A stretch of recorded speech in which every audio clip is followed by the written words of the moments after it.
आज हम पितृपक्ष का महत्व, पौराणिक कथा, इसके बारे में जानकारी देंगे। पितृपक्ष पर पितरों की मुक्ति और उन्हें ऊर्जा देने के लिए श्राद्ध कर्म किया जाता है। धार्मिक मान्यताओं के अनुसार अगर पितृ नाराज हो जाएं, तो घर के सदस्यों की तरक्की में रुकावट आ जाती है। ज्योतिष के अनुसार भी कुंडली में पितृदोष काफी महत्व रखता है, इसलिए पितरों को मनाने और उनका आशीर्वाद प्राप्त करने के लिए पितरों का श्राद्ध कर्म किया जाता है। इसकी शुरुआत पूर्णिमा तिथि से होती है और इसकी समाप्ति अमावस्या पर होती है।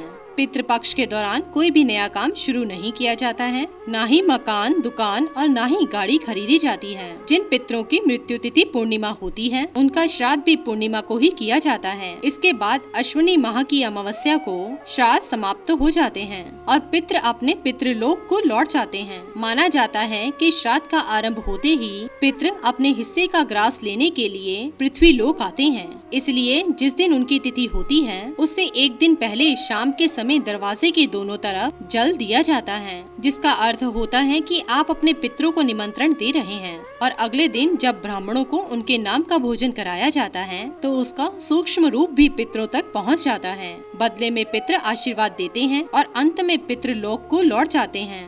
भाद्रपद पूर्णिमा से अश्विन माह की कृष्ण पक्ष की अमावस्या तक 16 दिनों को पितृपक्ष कहते हैं। पितृपक्ष श्राद्ध में गौ ग्रास मुख्य रूप से शुभ माना जाता है। मान्यता है कि कौवा आपका संदेश पितरों तक पहुंचाने का काम करता है। भोजन में खीर का महत्व इसलिए है कि खीर पितरों को पसंद होती है। भोजन से पहले ब्राह्मण संकल्प करता है। जो व्यक्ति श्राद्ध करता है, उसके हाथ में जल देकर संकल्प कराया जाता है कि वो किसके लिए श्राद्ध कर रहा है। उसका नाम, कुल का नाम, गोत्र, तिथि, स्थान आदि सभी का नाम लेकर संकल्प कराया जाता है। भोजन के बाद अपने सामर्थ्य अनुसार ब्राह्मणों को वस्त्र तथा दक्षिणा भी दी जाती है। यदि किसी व्यक्ति को अपने पितरों की तिथि नहीं पता होती है, तो वह अमावस्या के दिन श्राद्ध कर सकता है और अपने सामर्थ्य अनुसार एक या एक से अधिक ब्राह्मणों को भोजन करा सकता है। कई विद्वान गण ये भी कहते हैं उनकी अकाल मृत्यु हुई है या फिर किसी दुर्घटना से उनकी मृत्यु हुई है, तो उनका श्राद्ध चतुर्दशी के दिन करना चाहिए। अपने पितरों के प्रति श्रद्धा भावना रखना,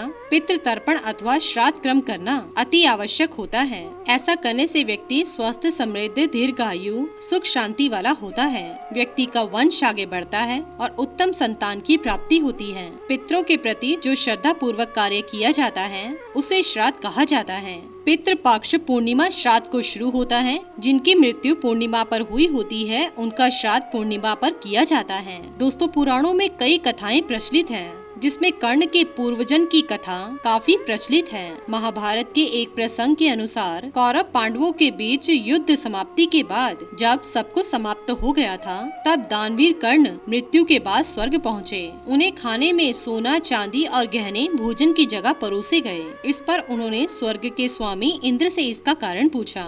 इस पर इंद्र ने कर्ण को बताया, पूरे जीवन में उन्होंने सोने, चांदी और हीरो का ही दान किया, भोजन का दान उन्होंने नहीं किया। कर्ण ने इसके उत्तर में कहा, उन्हें अपने पूर्वजों के बारे में कोई ज्ञान नहीं था। पूर्वजों के नाम पर भोजन दिया जाता है, ऐसा ज्ञान उन्हें नहीं था। तब वह ऐसा करने में असमर्थ रहे। तब इंद्र ने कर्ण को पृथ्वी पर वापस जाने की सलाह दी। जब उन्होंने इन्हीं 16 दिनों के दौरान भोजन दान किया तथा अपने पूर्वजों का तर्पण किया और इस प्रकार दानवीर कर्ण, पितृ कर्ण ऋण मुक्त हो गए। पितरों के लिए श्रद्धा से किया गया तर्पण, पिंड तथा दान को ही श्राद्ध कहते हैं। वैसे तो अमावस्या के दिन भी पितरों की शांति की जा सकती है, लेकिन पितृ पक्ष में श्राद्ध करने का अपना एक अलग ही महत्व है। जिन व्यक्तियों को अपने पूर्वजों की मृत्यु का सही तारीख या दिन नहीं पता, वे लोग आखिरी दिन यानी सर्वपितृ अमावस्या के दिन उन्हें श्रद्धांजलि और भोजन अर्पित कर सकते हैं। भारतीय धर्म ग्रंथों के अनुसार मनुष्य पर 3 प्रकार के ऋण प्रमुख माने गए हैं, पितृ ऋण, देव ऋण तथा ऋषि ऋण, और इसमें पितृ ऋण सर्वोपरि है। पितृ ऋण में पिता के अतिरिक्त माता तथा ऐसे बुजुर्ग भी सम्मिलित हैं, जिन्होंने हमें अपना जीवन धारण करने का तथा उसका विकास करने में सहयोग दिया है। पितृ पक्ष में लोग संयम का जीवन जीते हैं तथा पितरों का स्मरण करके जल चढ़ाते हैं और ब्राह्मणों को दान दिया जाता है। पितृ पक्ष में प्रत्येक परिवार में मृत माता पिता का श्राद्ध किया जाता है।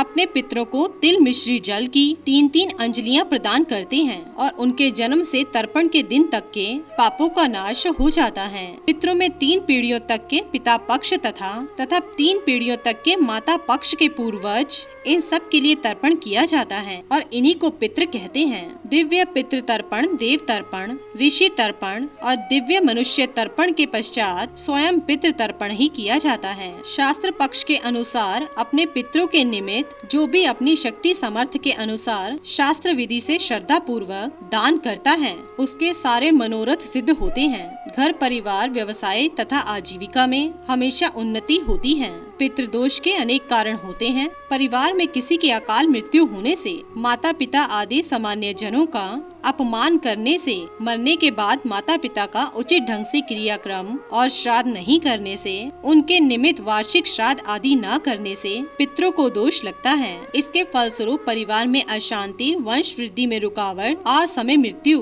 बीमारी, संकट, धन में बरकत न होना, सारी सुख सुविधाएं होते हुए भी मन असंतुष्ट रहना आदि पितृदोष का लक्षण होता है। यदि परिवार में किसी सदस्य की अकाल मृत्यु हुई हो तो पितृदोष के निवारण के लिए शास्त्रीय विधि के अनुसार उसकी आत्मा की शांति के लिए किसी पवित्र तीर्थ स्थान पर श्राद्ध करवाएं। अपने माता पिता तथा अन्य ज्येष्ठ जनों का अपमान बिल्कुल न करें तथा प्रति वर्ष अपने पितृजनों का श्राद्ध तर्पण अवश्य करें। यदि इन सभी क्रियाओं को करने के पश्चात पितृदोष से मुक्ति न होती हो तो ऐसी स्थिति में किसी विद्वान ब्राह्मण से श्रीमद् भागवत पुराण की कथा करवाएं। वैसे श्रीमद् भागवत पुराण की कथा कोई भी श्रद्धालु अपने पितरों की आत्मा शांति के लिए करवा सकता है। इसमें विशेष पुण्य फल की प्राप्ति होती है। मत्स्य पुराण में 3 प्रकार के श्राद्ध प्रमुख बताए गए हैं। आप श्राद्ध 12, 12:30 के अंदर कर लें तो वो ज्यादा अच्छा माना जाता है। यदि आप मंदिर नहीं जा पा रहे हैं या पंडित घर पर नहीं बुला पा रहे हैं और आपको ज्ञान भी नहीं है कि कैसे पितरों को अन्न व जल दिया जाए, तो चलिए हम आपको आसान विधि द्वारा बताते हैं कि कैसे आप घर पर रहकर ही इसे कर सकते हैं।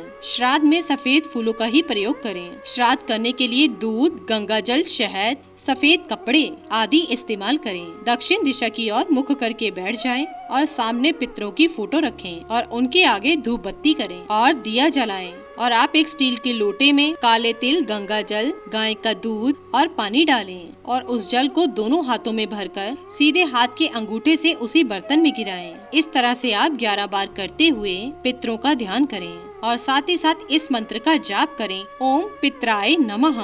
इसके अलावा आप खीर, पूड़ी, सब्जी अपने सामर्थ्य के अनुसार बना लें। गाय, कुत्ते और कौवे के लिए अलग से निकाल कर रख लें। उसके बाद गाय के गोबर का कंडा लें और उसे जला लें और फिर कंडे को किसी शुद्ध स्थान पर रखकर खीर से 3 आहुति दें। उसके पास ही 1 लोटा जल का भरकर रख दें। इसके बाद इसे दूसरे दिन किसी वृक्ष की जड़ में डाल दें। उसके बाद किसी ब्राह्मण को सूखा अनाज और दक्षिणा दे दें। तो दोस्तों, जाना आपने पितृपक्ष के बारे में कुछ खास जानकारी। इसी के साथ ही दोस्तों, अगर आपको ये वीडियो पसंद आया हो तो इसे आप लाइक कीजिए, अपने दोस्तों रिश्तेदारों के साथ शेयर कीजिए और सब्सक्राइब कीजिए। साथ ही साथ बेल आइकन को प्रेस करें ताकि नया नोटिफिकेशन आप तक सबसे पहले पहुंच सके। धन्यवाद दोस्तों।